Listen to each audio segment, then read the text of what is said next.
Hello प्रिय students, आप लोग कैसे हैं। मैं उम्मीद करता हूं कि आप लोग बहुत अच्छे होंगे। आप लोगों ने फर्स्ट यूनिट कंप्लीट कर लिया होगा, सेकेंड यूनिट की आपने शुरुआत की होगी। इससे पहले जो मैंने आपको वीडियो दिए थे वो फर्स्ट यूनिट के थे और शुरुआती के सेकेंड यूनिट के थे। मैं स्ट्रक्चर ऑफ एटम में दो अलग से आपको वीडियो देने जा रहा हूं।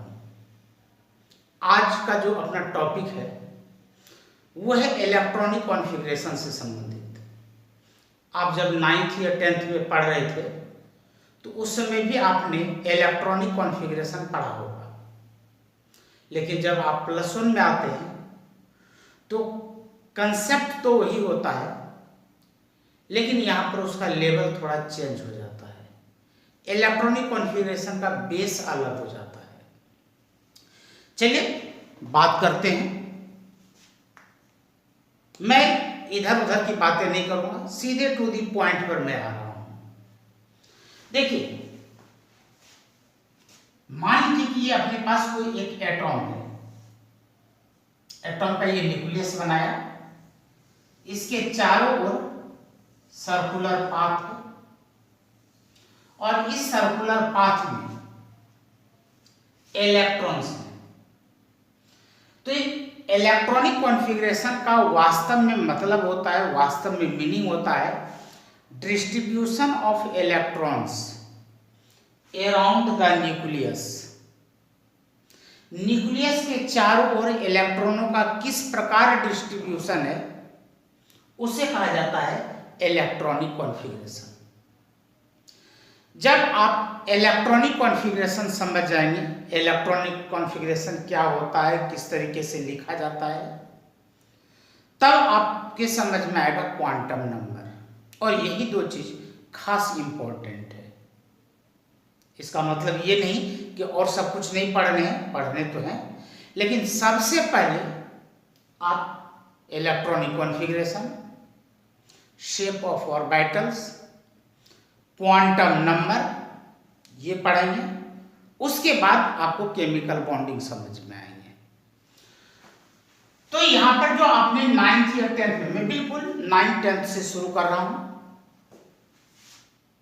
जो न्यूक्लियस के ठीक साथ वाला यानी कि फर्स्ट सेल जो है, इसे के कहा जाता है। इसका नाम के दिया गया है, इसका डेजिग्नेशन के है। एल, एम, मान लीजिए कि इसके बाहर में और भी है, एन, इस तरीके से सो ऑन। हमारी और आपकी उम्र खत्म हो जाएगी, लेकिन नंबर ऑफ सेल्स खत्म नहीं होते। आपने 9th या 10th में इतना पढ़ा होगा। लेकिन अब मैं आपको बता दूं कि आपको के, एल, एम, एन तक ही नहीं रुकना है, इससे आगे भी चलना है।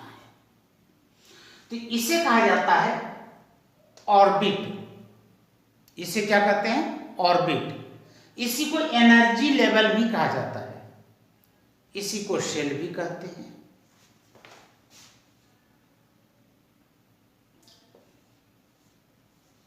यदि एक है तो सेल हो गया, एक से ज्यादा है तो सेल्स हो गए।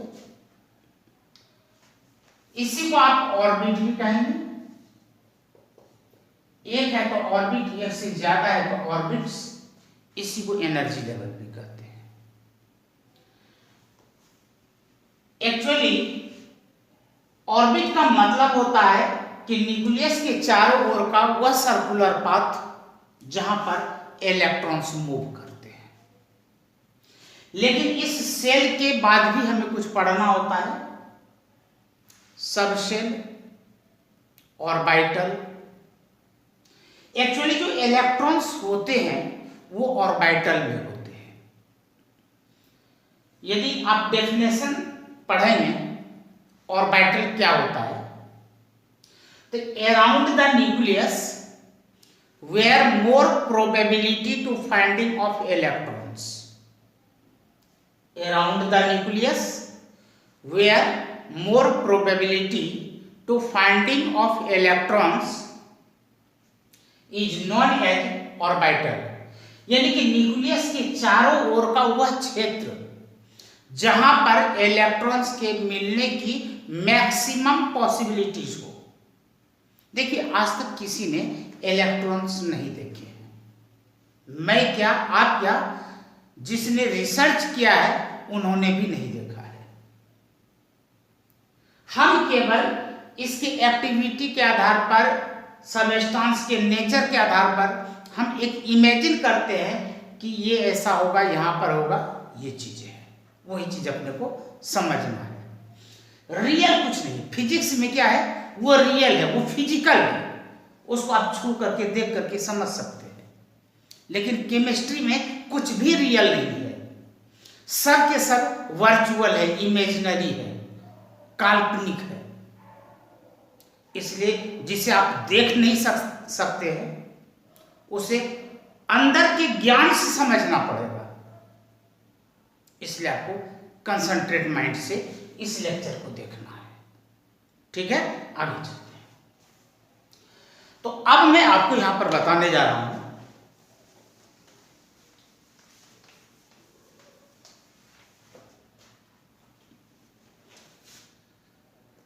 यहां पर मैंने लिखा शेल,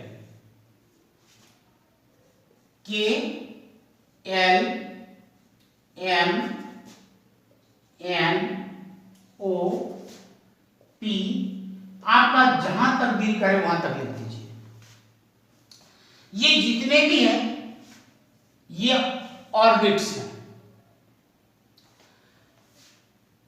इसे कहा जाता है डेजिग्नेशन, और ये फर्स्ट नंबर है, ये सेकंड नंबर, ये थर्ड नंबर, ये फोर्थ, ये फिफ्थ और ये सिक्स, इसी तरीके से सेवंथ एट्थ होते चले जाएंगे।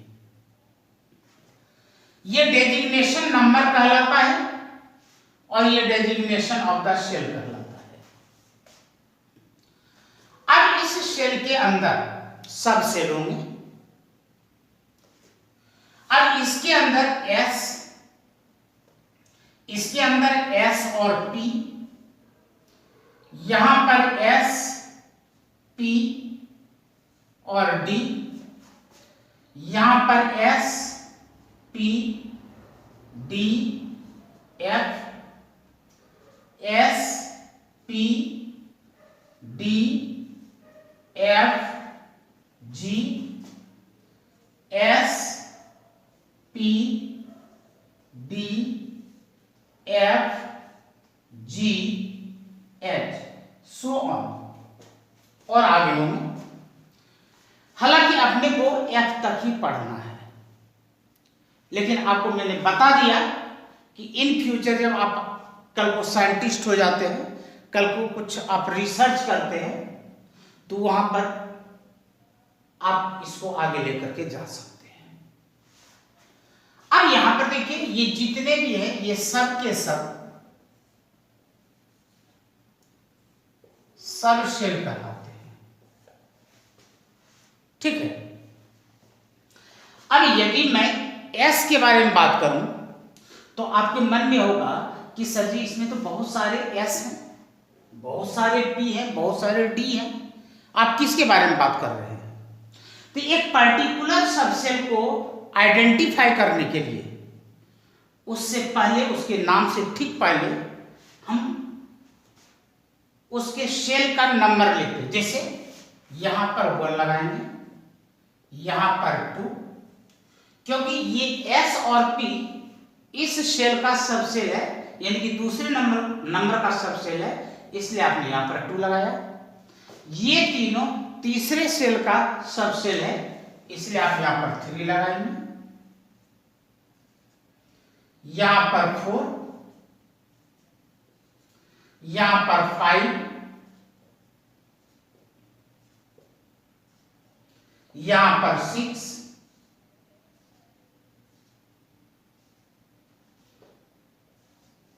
और आगे होंगे तो 7 लग जाएंगे। यहां तक कि नहीं को कोई डाउट? सबों के समझ में आ गया? अब दूसरी बात, मैं अभी कुछ डायरेक्ट बता रहा हूं, आपने 9th या 10th में पढ़ा होगा कि फर्स्ट सब सेल में, यानी कि एक क्वेश्चन आपको बताया गया होगा कि हाउ मेनी इलेक्ट्रॉन्स या maximum number of electrons present in any shell, किसी भी सेल में मैक्सिमम कितने इलेक्ट्रॉन्स हो सकते हैं। ये क्वेश्चन है, हाउ मेनी या maximum number of electrons present in any shell, किसी भी सेल में अधिक से अधिक कितने इलेक्ट्रॉन्स हो सकते हैं।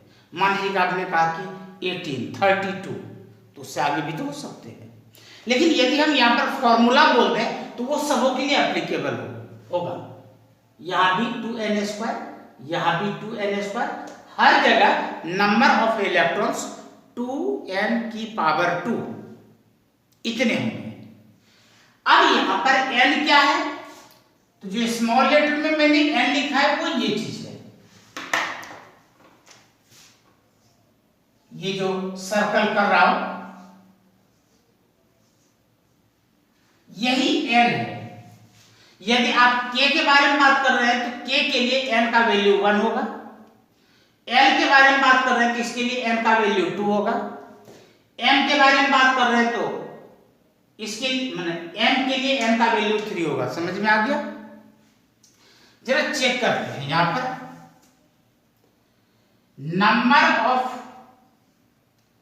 Electrons in maximum electrons in के सेल, तो फॉर्मूला हमारा वही है 2n²।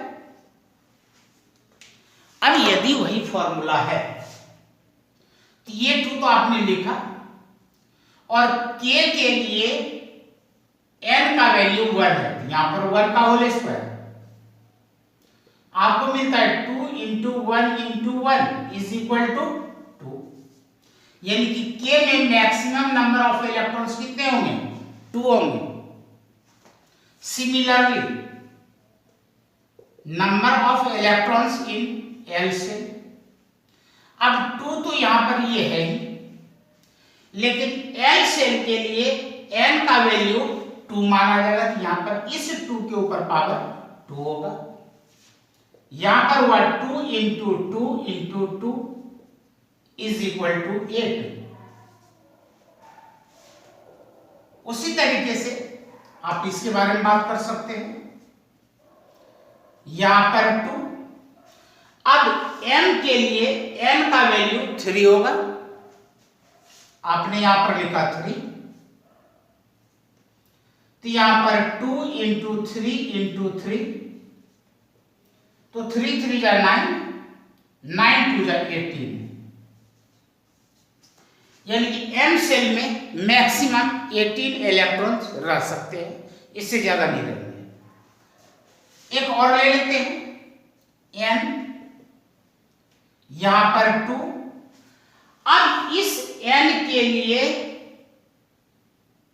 स्मॉल लेटर में n का वैल्यू 4 माना जाएगा। यह जो कैपिटल लेटर में n देख रहे हैं ये तो ऑर्बिट है, ऑर्बिट का नाम है, और यह जो स्मॉल लेटर में देख रहे हैं इस ऑर्बिट का नंबर का वेरिएबल है। तो यहां पर इस n के लिए स्मॉल n का वैल्यू 4 होगा, यहां पर आप लिखेंगे 4, तो यहां पर 2 × 4 × 4 32। इसी तरीके से आगे देखेंगे तो आपको 50 मिलेगा, 72 मिलेगा, एक्सेट्रा। आप घर में ट्राई करके देख लेंगे। तो एक बार मैं यहां पर लिखता हूं 8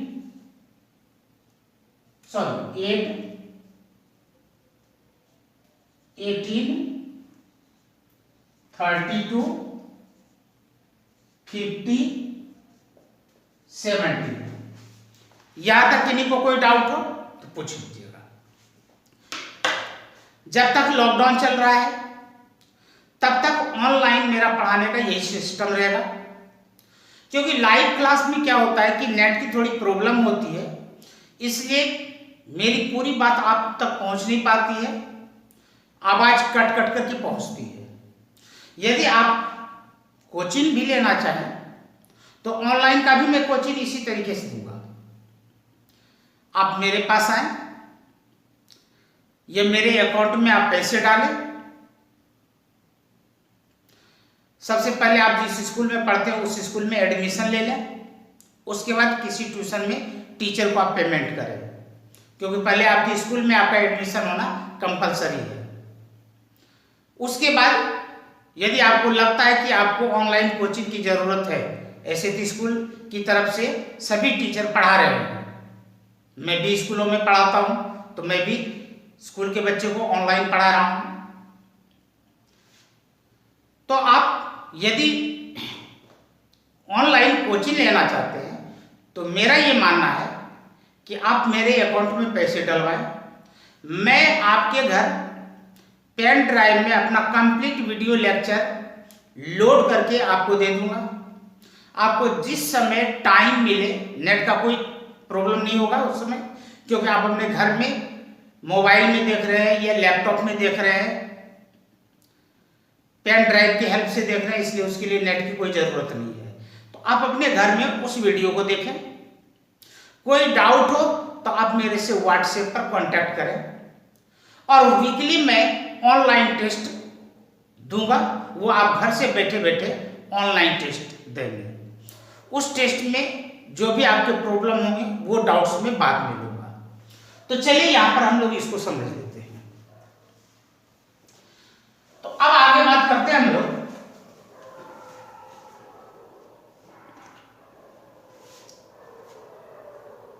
maximum number of electrons in subshell. ये तो मैंने बताया था अभी, maximum number of electrons in shell, ये था इसके लिए। अब मैं आपको बताने जाऊं maximum number of electrons in subshell. देखिए यहां पर मैं फॉर्मूला आपको दे सकता हूं, लेकिन अभी आपको फॉर्मूला नहीं बताऊंगा, क्योंकि मैंने अभी आपको क्वांटम नंबर नहीं पढ़ाया है। इसलिए आप ये याद रखें कि के शेल में मैक्सिमम 2 होंगे, सॉरी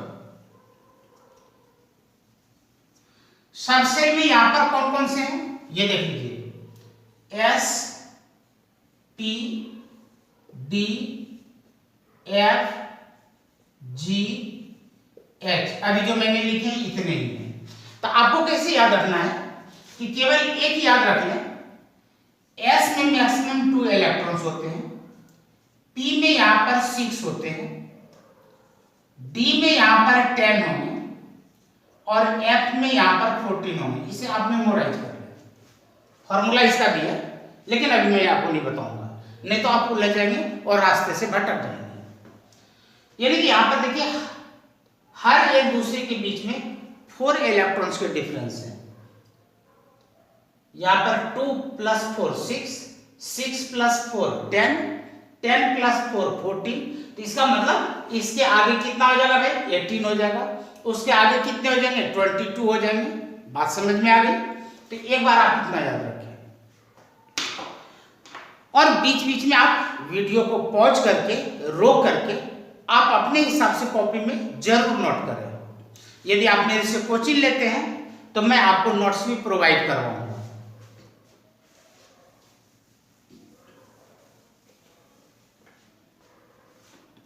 अब ये देखिए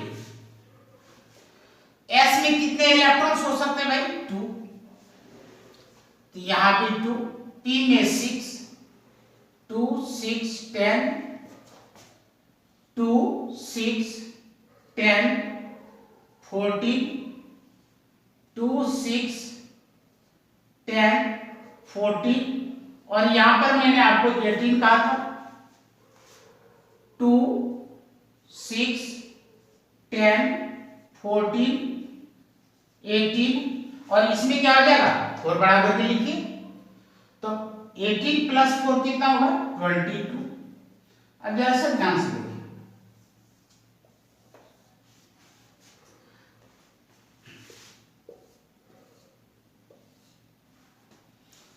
देखिए 2 हो गया, 6 प्लस 2 8, 10 प्लस 6 16, 16 प्लस 2 18, तो यहां से लेकर के यहां तक 18 हुआ प्लस 14 32। इस तरीके से आप प्लस करके देखेंगे आपको उतना मिल जाएगा। यहां तक किसी को कोई डाउट हो, किसी को कोई प्रॉब्लम हो तो बताएं। चलिए अब हम लोग यहां पर वो बात करते हैं कि जो आपने 9th या 10th में इलेक्ट्रॉनिक कॉन्फ़िगरेशन लिखा होगा, आपने सोडियम का इलेक्ट्रॉनिक कॉन्फ़िगरेशन लिखा होगा 281। तो मैंने ये ऑब्जर्व किया है कि मोस्टली स्टूडेंट्स 20 तक रट्टा मार लेते हैं, वो कैसे आया नहीं आया वो सोचते ही नहीं, समझने की कोशिश नहीं करते।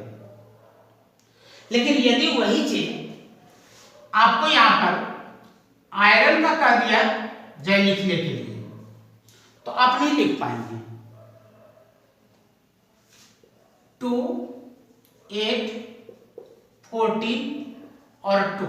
अब आपकी समझ में ये नहीं आएगा कि जी यहां पर ये 14 कहां से आ गया, ये समस्या है। तो चलिए हम लोग यहां पर समझते हैं। मैं एक्चुअली इलेक्ट्रॉनिक कॉन्फ़िगरेशन को लिखने के लिए 3 रूल्स समझने होते हैं, वो 3 रूल्स भी मैं आपको बताऊंगा, लेकिन एक बार ऑफ वॉ प्रिंसिपल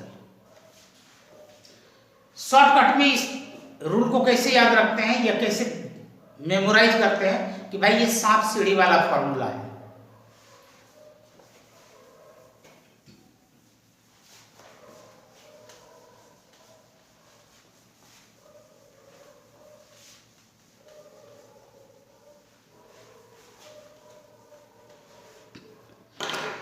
सबसे पहले क्या करेंगे, आप नोटबुक में समझने के बाद अपने नोटबुक में इस तरीके से लिखेंगे 1s 2s 2p 3s 3p 3d 4s 4p 4d 4f 5s 5p 5d 5f 6s 6p 6d 7s 7p। आप कह लीजिए अभी तो थोड़ी देर पहले आपने GH भी लिखा था, वो आपने यहां पर नहीं लिखा, आपने इसे 7 तक ही लिखा। आपने तो कहा था कि हमारी और आपकी उम्र खत्म हो जाएगी, लेकिन ये काउंटिंग खत्म नहीं होंगे। बिल्कुल मैंने सही कहा था। इतना आप जान लीजिए कि अभी तक जितने भी एलिमेंट्स की खोज की गई है उसके अकॉर्डिंग इतना ही कंप्लीट होना बड़ा मुश्किल हो रहा है। आपने पीरियोडिक टेबल देखा होगा इस तरीके का,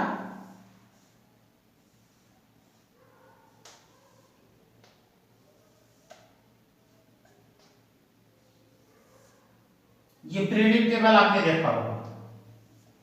तो एक्चुअली यहां पर पीरियोडिक टेबल में होता क्या है, यहां पर जो 2 ग्रुप होते हैं इसे कहा जाता है एस ब्लॉक। इन 2 ग्रुप के मेंबर को कहा जाता है कि ये एस ब्लॉक के एलिमेंट्स हैं। बीच वाले को यहां पर डी ब्लॉक के एलिमेंट्स कहते हैं, इसे पी ब्लॉक के एलिमेंट्स कहते हैं और इसे एफ ब्लॉक के एलिमेंट्स कहते हैं। यानी कि जब आप किसी का इलेक्ट्रॉनिक कॉन्फ़िगरेशन लिखते हैं और जिसके लास्ट में एस आता है वो एस ब्लॉक के एलिमेंट्स, जिसके लास्ट में डी आता है वो डी ब्लॉक के एलिमेंट्स, जिसके लास्ट में पी आता है वो पी ब्लॉक के एलिमेंट्स। लास्ट में आने का मतलब जिसका लास्ट इलेक्ट्रॉन एस में गया एस ब्लॉक का एलिमेंट, पी में गया पी ब्लॉक का एलिमेंट, डी में गया डी ब्लॉक का एलिमेंट, और यदि लास्ट इलेक्ट्रॉन एफ ऑर्बिटल में गया तो वो एफ ब्लॉक के एलिमेंट्स होते हैं। इसलिए हम लोग इतना ही लिखते हैं। अब यहां पर होता क्या है, s के अंदर 1 से लेकर के 7 होते हैं।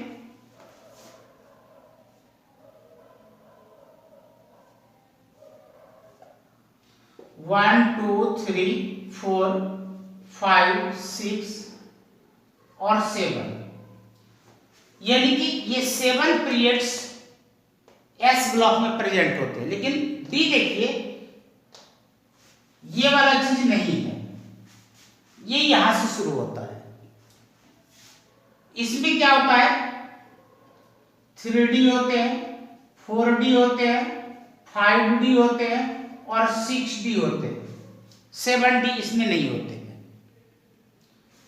तो उस हिसाब से इसमें देखिए 2 ही पट्टी है, ऊपर वाली 4F है और नीचे वाली 5F है। तो ये कारण है कि इसको इस तरीके से लिखा जाता है। ठीक है, अब यहां पर आगे देखते हैं। मैंने अभी अफवा प्रिंसिपल का नाम लिया था। ये अफवा प्रिंसिपल क्या कहता है, मैं डेफिनेशन आपको नहीं बता रहा हूं। अकॉर्डिंग टू अफवा प्रिंसिपल, इन्होंने n+l का रूल दिया। तो देखिए n का मतलब क्या होता है, 1, 2, 3, 4, 5 सो ऑन। यानी कि ये जो नंबर देख रहे हैं 1, 2, 3, 4, 5, बिल्कुल स्टार्टिंग में मैंने बताया था, ये क्या होता है, वो n कहलाता है। इसके साथ जो ये ऑर्बिटल्स लगे हुए हैं, इसके नंबर को क्या कहा जाता है, l कहते हैं। तो s के लिए 0, p के लिए 1, d के लिए 2 और f के लिए 3 नंबर लिया जाता है। आसानी से समझ जाएंगे। क्यों आया नहीं आया, ये क्वांटम नंबर में। तो याद रखना कि जहां पर s लिखा हुआ है उसका नंबर 0 है, जहां पर p लिखा हुआ है उसका नंबर 1 है, जहां पर d लिखा हुआ है उसका नंबर 2 है, जहां पर f लिखा हुआ है उसका नंबर 3 है। अब इस हिसाब से यदि मैं लिख दूं 1s, 2s, 2p, 3s, 3p, 3d, 4s, 4p, 4d, 4f, 5s, 5p, 5d, 5f so on, इस तरीके से लिखिए। तो क्या बनता है यहां पर, यदि इस फॉर्मूले को अप्लाई करें तो 1 + 0 1, 2 + 0 2,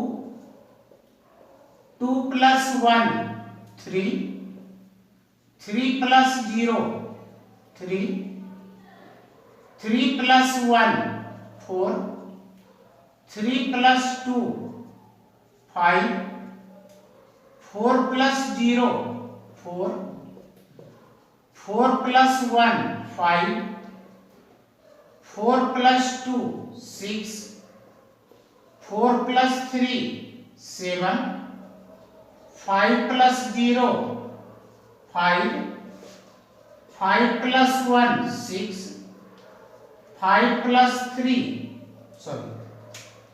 2 7, 5 + 3 8, और यदि आप यहां पर 6s लेते हैं तो 6 + 0 क्या होगा, 6 होगा। यह समझ में आ गया। इलेक्ट्रॉनिक कॉन्फ़िगरेशन लिखने का तरीका क्या है, ये जो नंबर आपको मिला है, कहा जाता है कि जिसका ये नंबर जितना कम होगा, सबसे पहले इलेक्ट्रॉन्स उसी सेल के अंदर भरे जाएंगे, उसी सब सेल या ऑर्बिटल में भरे जाएंगे। इसका मतलब ये हुआ कि सबसे पहले इलेक्ट्रॉन किस में जाएगा, 1s में जाएगा।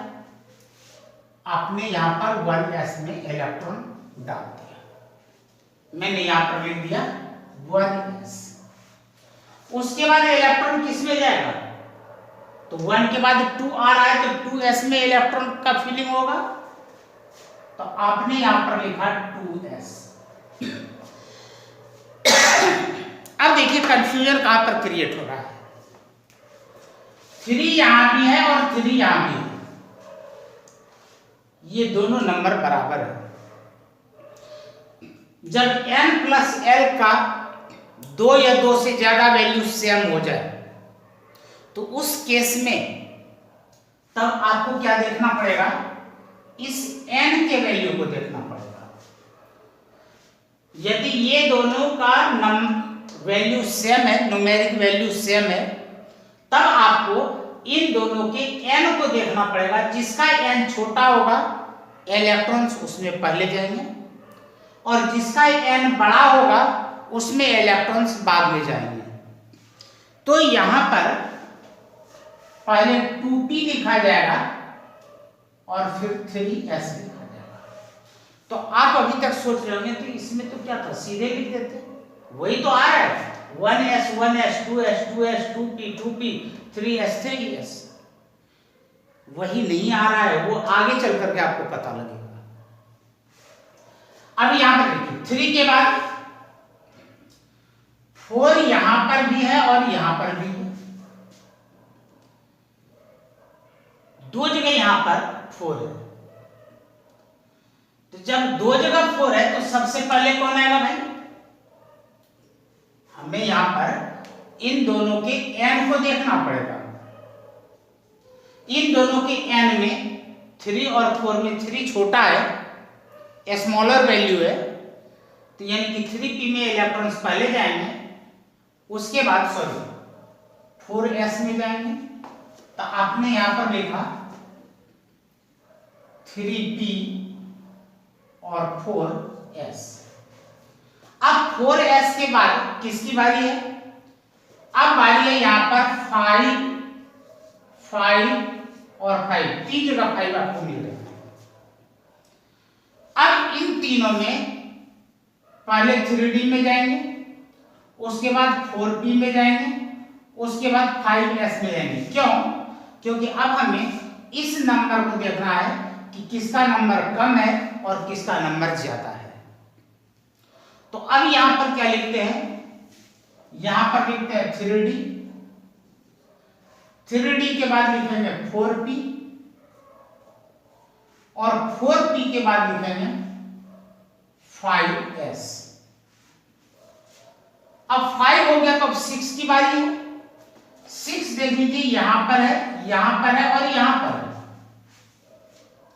तो अब कौन आएगा, अब यहां पर आ गया 4d, 4d के बाद 5p और 5p के बाद 6s। तो अब देखिए ये सीक्वेंस ऐसे, यदि आपको मैं ये कह दूं कि मेमोराइज कर लो, याद कर लो, तो मुझे नहीं लगता है कि किसी से याद हो पाएगा, क्योंकि यहां पर नंबर ऊपर नीचे हो रहे हैं 1 2 3 3 4 3 4 5 4 5 6, देखते नंबर ऊपर नीचे हो रहा है। ये कंफ्यूजन ना हो उसके लिए ये सांप सीढ़ी है। अब यहां पर आते हैं, आपको क्या करना है कि पहले आप यहां पर इस तरीके से लिख लिए, जैसे मैंने ये लिखा है इस तरीके से आपने लिख लिया। लिखने के बाद आपको क्या करना है, तिरछा इसको कट करना है। ये काटने की कलाकारी है, पहले एक को काटना है फिर 2s को काटना है। अब उसके बाद ये दोनों कटेंगे। अब इस तरीके से डायगोनल में जो आ जाए वो एक लाइन में कटते चलेंगे। यहां तक समझ में आ गया। अब नीचे की ओर आप एरो का निशान शो करेंगे।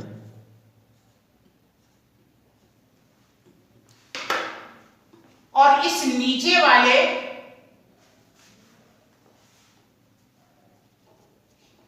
अब यहां पर इसे यहां से उठाएंगे और इसको पीछे अटैच कर लेंगे।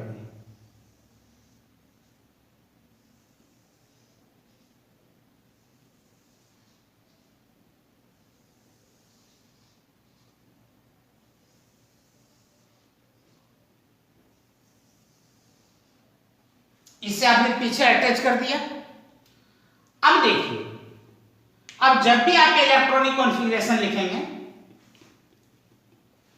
तो इसी के अकॉर्डिंग आप लिखेंगे।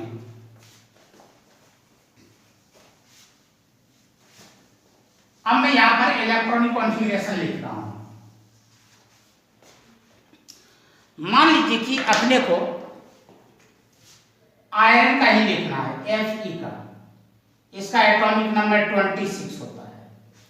सबसे पहले 1s आ रहा है, आपने यहां पर 1s लिखा। आपने पढ़ा था s में मैक्सिमम 2 इलेक्ट्रॉन्स रह सकते हैं।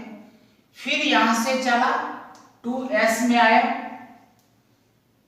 s में फिर 2 इलेक्ट्रॉन्स। फिर यहां से चला 2p, यहां पर 2p, p में 6 इलेक्ट्रॉन्स होते हैं। फिर यहां पर 3s, s में फिर 2 इलेक्ट्रॉन्स। 3s के बाद आप यहां पर आ गए 3p में, 3p में 6 इलेक्ट्रॉन्स। 3p के बाद आप यहां पर आ गए 4s में, s में 2 इलेक्ट्रॉन्स। और ये भी याद रखना है कि यहां पर जो नंबर ऑफ इलेक्ट्रॉन्स लिख रहे हैं इसका सम इसके एटॉमिक नंबर से ज्यादा ना हो। यहां तक हमने लिख लिया है। जरा इन सबों को सम करके देखते कि कितना आता है। 2 + 2 4 + 6 10 + 2 12 + 6 18 + 2 20। अब यहां से जब आप चलते हैं कहां पर आएंगे? 3D में आएंगे। और 3D और आपने पढ़ाई कि D की कैपेसिटी 10 इलेक्ट्रॉन्स की है। आपने 26 में से 20 इलेक्ट्रॉन्स यहां पर फिल कर दिए और आपके पास अब 6 इलेक्ट्रॉन्स ही बचे हैं। यह अलग बात है कि इसकी कैपेसिटी 10 इलेक्ट्रॉन्स रखने की है, लेकिन अब तो हमारे पास 6 इलेक्ट्रॉन्स बचे हैं, तो इसमें आप 6 ही लिखेंगे। इस बात को ऐसे समझ लीजिए कि मुझे 10 रोटियों का भूख है, या मैं 10 रोटियां खा सकता हूं और मैं आपके घर पहुंच गया और आपके घर में बाय चांस की बात है कि 6 ही रोटियां पड़े हैं और मैंने कहा कि फटाफट मुझे रोटी खिलाओ, और आपके घर में कोई रोटी पकाने वाला कोई और नहीं है, आप अकेले हैं, आप जानते नहीं हैं, मैं भी नहीं जानता हूं, आटा चावल कुछ नहीं, बस वो सिर्फ 6 पीस रोटियां हैं। तो आप मुझे वही 6 रोटियां ही तो दोगे, चाहे मुझे 10 रोटियों का भूख हो। तो यहां पर D की कैपेसिटी 10 इलेक्ट्रॉन्स रखने की है, लेकिन इसके पास अब 6 इलेक्ट्रॉन्स बचे हैं, इसलिए हम यहां पर 6 ही रखेंगे। यहां तक समझ में आ गया? अब देख लीजिए इसके हिसाब से सेटिंग हुआ क्या, जरा देखें। 1s 1s 2s 2s 2p 2p 3s 3s 3p 3p। देखिए 3p के बाद ऑटोमेटिक 4s आया और उसके बाद 3d आया। तो यदि आप इस तरीके से आप इसे समझते हैं तो ये आपके लिए बहुत आसान हो जाएगा। यहां तक समझ में आया? और मैं आप लोगों के 5 मिनट लूंगा, तब जाकर के ये इलेक्ट्रॉनिक कॉन्फ़िगरेशन का टॉपिक क्लियर होगा। ऐसे भी क्लास 40-45 मिनट के होते हैं। अब मान लीजिए एक बात आपको और याद रखना होगा, S, P, D और F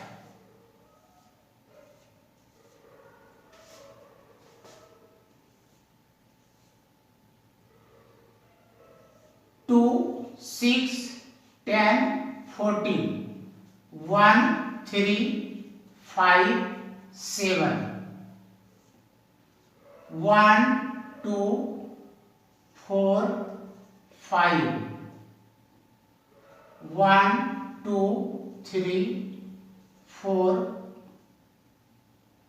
6 7 8 9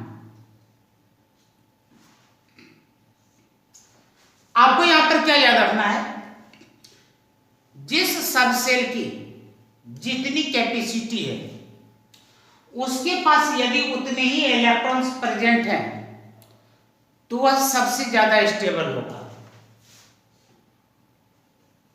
या मोर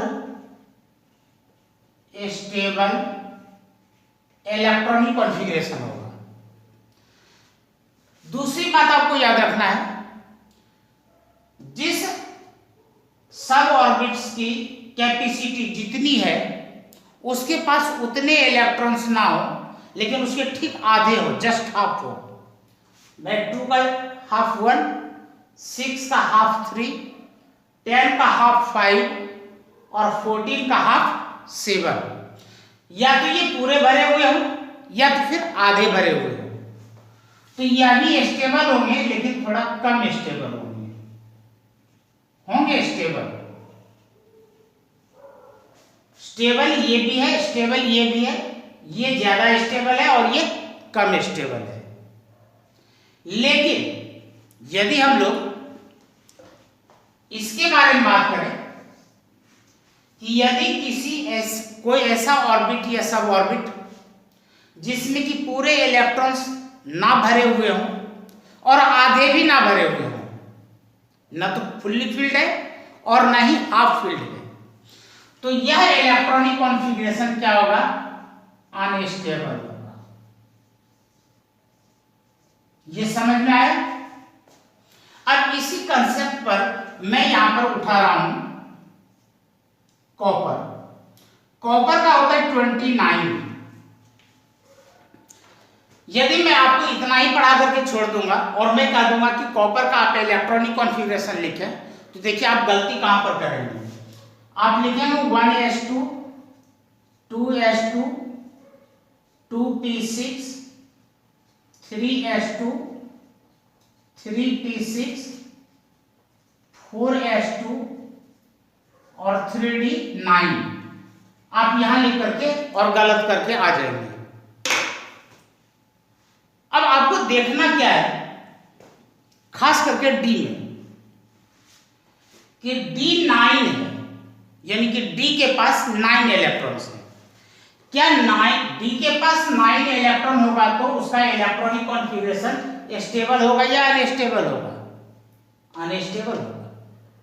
तो यह D क्या चाहेगा कि मुझे कहीं से एक इलेक्ट्रॉन मिल जाए, मेरा 10 पूरा हो जाए और मैं स्टेबल हो जाऊं। तो उस केस में क्या होगा, यहां से एक इलेक्ट्रॉन इसको डोनेट कर दिया जाएगा। डोनेट करने पर क्या होगा, अब यहां पर हो जाएगा 4s1 और यहां पर हो जाएगा 3d10। यानी कि एक इलेक्ट्रॉन यदि D को मिल जाता है तो इसकी स्टेबिलिटी बढ़ जाती है, और S के पास यदि एक इलेक्ट्रॉन कम हुआ तो थोड़ा कम स्टेबल होगा लेकिन अनस्टेबल नहीं होगा। तो यानी कि ओवरऑल स्टेबिलिटी बढ़ जाती है। तो अब हम लोग यहां पर क्या करते हैं, जब कॉपर का लिखते हैं तो यहां पर 1 लिखेंगे और यहां पर 10 लिखेंगे। समझ में आ गया? ठीक उसी तरीके से एक एग्जांपल और ले लेते हैं। क्रोमियम का होता है 24। इसका यदि आपको इलेक्ट्रॉनिक कॉन्फ़िगरेशन कहा जाए लिखने के लिए, 1s2 2s2 2p6 3s2 3p6 4s2 और 3d क्या हो जाएगा, 4 हो जाएगा।